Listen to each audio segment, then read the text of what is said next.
Hello viewers, welcome back to our channel. Dinesh Rahul. ఈరోజు నేను మా చిన్న తమ్ముడు కలిసి మా బావ వాళ్ళ పొలంలోకి అయితే వచ్చాం. ఇక్కడ మీకు ఒక చిన్న చూపించాలి. అదేంటంటే టచ్ మీ నాట్ ప్లాంట్స్. చాలా మంది చూసే ఉంటారు touch me not plants. Touch me not plants అని ఎందుకంటారో తెలుసా? ఎందుకంటే టచ్ మీ నాట్ ప్లాంట్స్ అని కాదు, కానీ నిజంగా మీకు ఒకటి చూపించాలి. ఎందుకంటే ఇక్కడ మీరు చూడండి, ఇక్కడ నేను ఒకసారి టచ్ చేస్తే ఇప్పుడు దాకా పిచ్చుకున్నాయి కదా,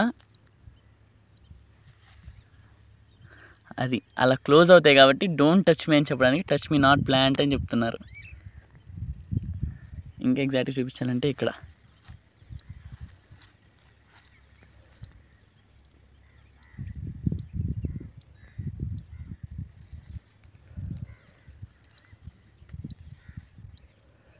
జస్ట్ టచ్ చేస్తే చాలు మొత్తం క్లోజ్ అయిపోతాయి. అందుకని దీన్ని టచ్ మీ నాట్ ప్లాంట్స్ అన్నారు. మేము మనకి ఇక్కడ దొరకవు, కానీ ఇక్కడ పొలాల్లో ఊర్లో ఉంటాం కాబట్టి చాలా బాగా కనిపిస్తాయి మనకి ఇక్కడ. ఓకే, చూసారు కదా టచ్ మీ నాట్ ప్లాంట్స్ అంటే ఇవన్నమాట. అయితే వీడియో నచ్చినట్టయితే సబ్స్క్రైబ్ చేసుకోవడం మాత్రం అస్సలు మర్చిపోవద్దు. ఒక చిన్న లైక్ వేస్తే మాకు చాలా మోటివేట్గా ఉంటుంది. Thanks for watching.